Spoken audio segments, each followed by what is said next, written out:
retrouve Guy. Bonjour Guy. Oui, bonjour. Bienvenue Guy. Écoutez, je dis bonjour à Alexandre aussi, ainsi que Ruben. Et je vous remercie beaucoup d'avoir pris mon appel. Merci à vous d'être avec nous. Alors, votre femme est partie avec votre ami. Oui, enfin bon, c'est pas, bon, je peux pas dire que ce soit un grand ami. Oui. C'est quelqu'un dont j'avais fait la connaissance et qui m'avait vu une fois avec ma femme et qui m'avait dit par la suite: tu as de la chance parce que bon, ma femme est étrangère, elle est métisse et il me dit: j'aimerais bien rencontrer une femme comme ça. Je lui dis: ben écoute, c'est facile, tu prends l'avion et tu vas te balader. Alors, bon, il me fait savoir qu'il ne sait pas voyager, il a peur, il n'a jamais pris l'avion. Donc j'en ai parlé à ma femme et puis j'ai voulu lui rendre service. J'ai dit: ben on va lui présenter ta cousine qui est là-bas, qui est à l'étranger. Donc je l'ai fait venir à la maison pour qu'on lui montre des photos de la cousine de ma femme. Et puis on les a mis en relation tous les deux. Donc ce qui fait que ma femme avait ses coordonnées à lui parce qu'elle avait besoin de les donner à sa cousine, et voilà. Donc mais bon, ça n'a pas marché avec sa cousine. Finalement il reste en contact avec ma femme et puis finalement ma femme est partie avec lui. Voilà. D'accord. Comment vous avez réagi? Comment vous l'avez appris déjà? Est-ce qu'elle vous l'a dit? Ou lui vous l'a dit? Écoutez, ce que je vais vous dire, ça va vous paraître bizarre, mais pourtant c'est la réalité.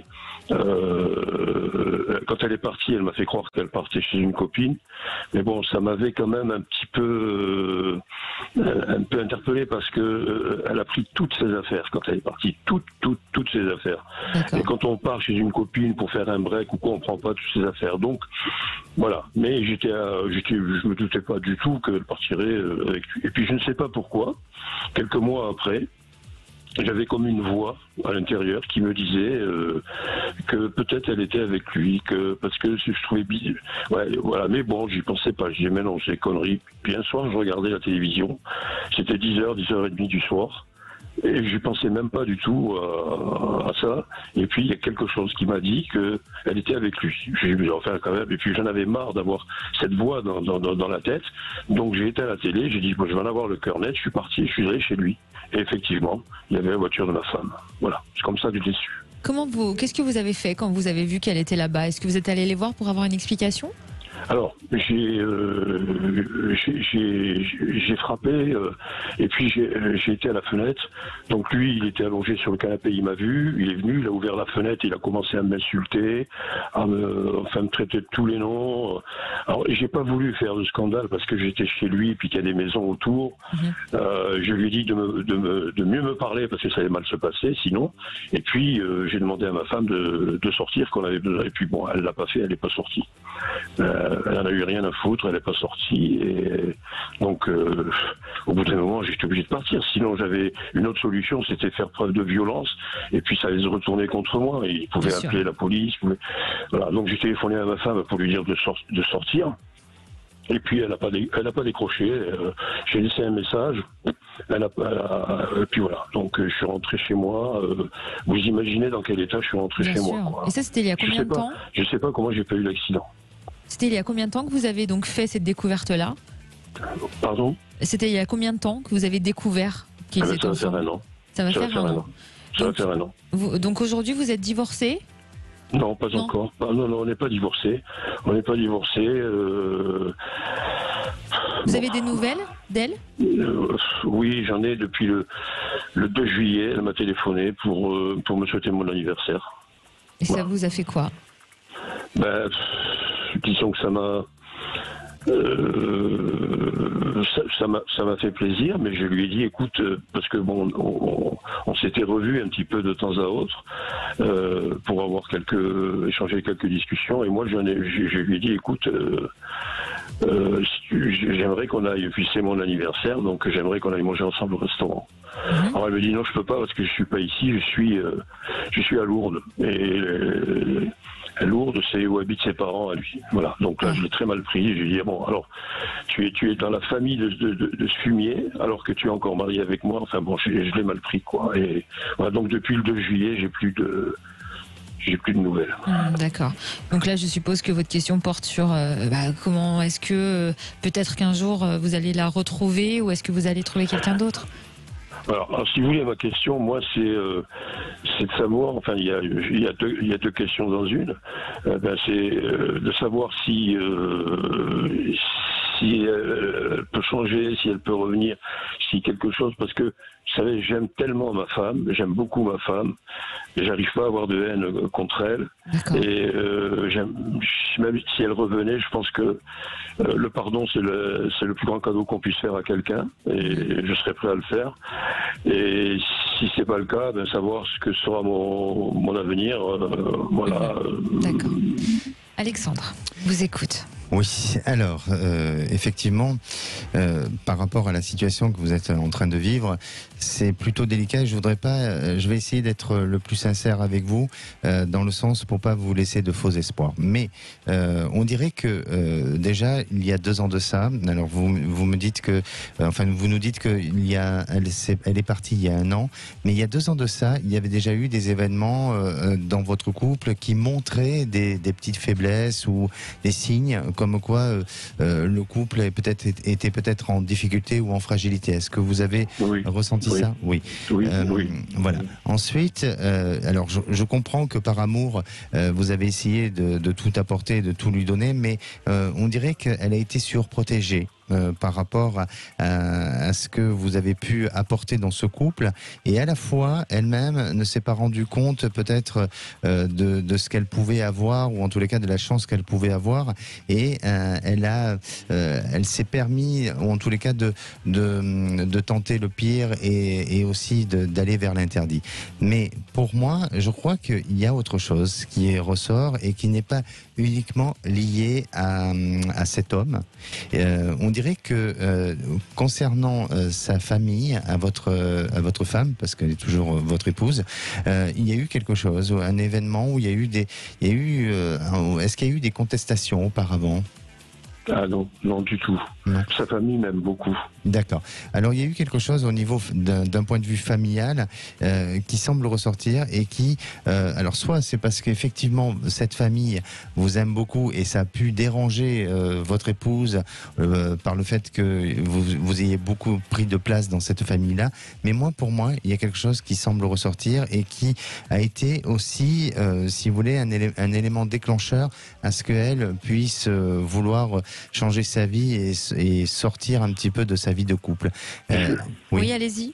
La seule chose que je pourrais dire au sujet de sa famille, c'est qu'elle a perdu sa maman. Elle avait 2 ans ou 3 ans. Sa maman a été assassinée. Voilà. Elle a pratiquement pas connu sa mère. Voilà, ça, on en parlait quelques fois, mais voilà, c'est tout. Au sujet de sa famille, il n'y a que ça.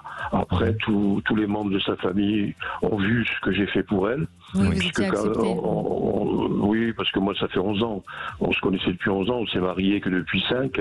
Mais tout le temps, avant le mariage, on était ensemble, je me suis occupé d'elle. Et donc, sa famille l'a bien vu, tout ça, il m'aime beaucoup.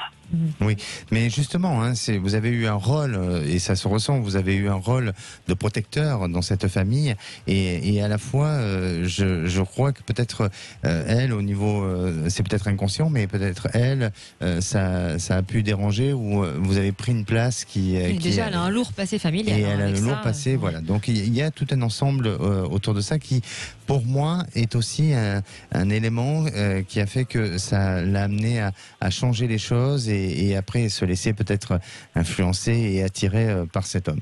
Maintenant, je ressens que vous allez avoir en fait le choix.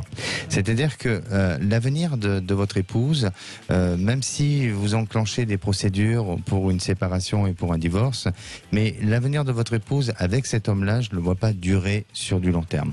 Par contre, je vous dis pas ça pour que vous puissiez attendre et patienter qu'elle revienne. Oui, je comprends bien. Voilà. Mais ça ne durera pas, ça ne fonctionnera pas. C'est comme s'il y avait en fait une justice divine, et qu'il allait avoir un retour de situation.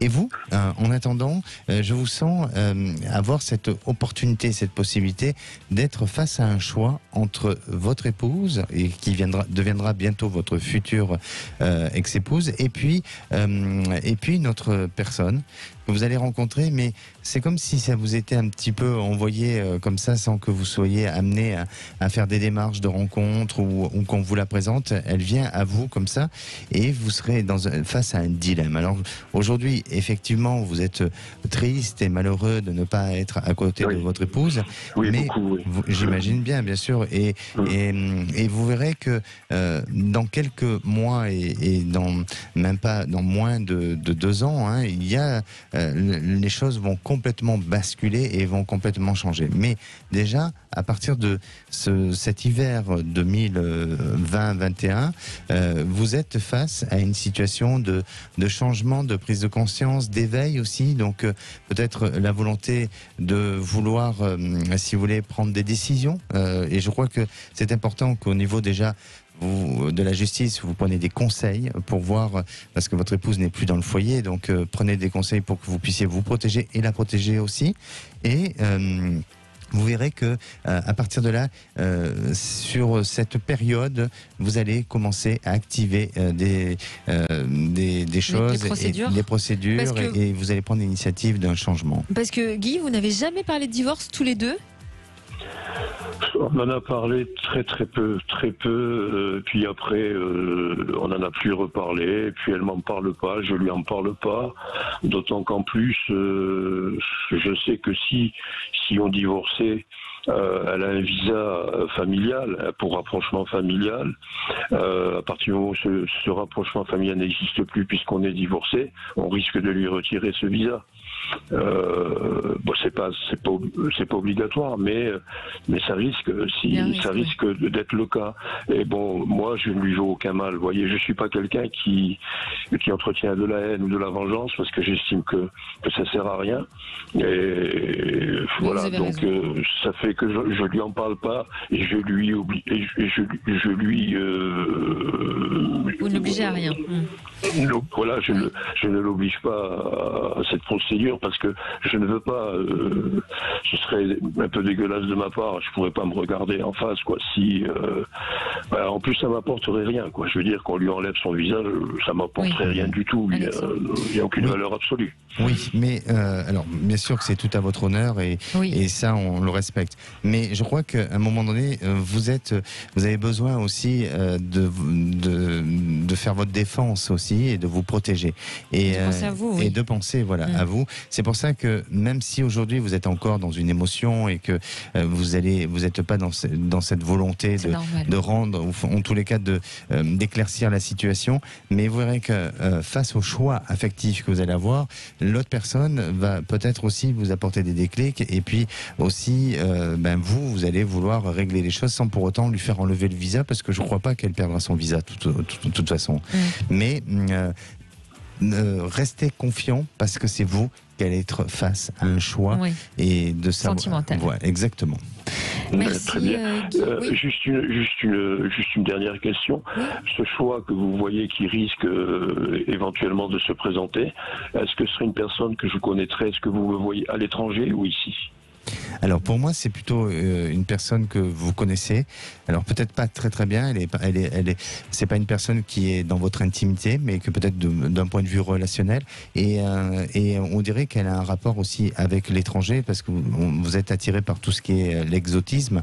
Et donc on dirait qu'elle a un lien avec l'étranger, mais elle a une autre approche, une autre connaissance de l'étranger. Donc c'est quelqu'un qui a déjà voyagé, ou qui a déjà eu un vécu, vous voyez, ici, en France. Et donc, pour moi, c'est avec elle avec qui il y aura la possibilité peut-être d'ouvrir les yeux et d'un autre chemin. Merci. Mais ce ne serait pas une personne que je connaîtrais à l'étranger. Ce serait une personne que je connaîtrais en France. Oui. Dans votre relationnel. Tenez-nous au courant, Guy. Merci d'avoir été avec nous, et bon courage.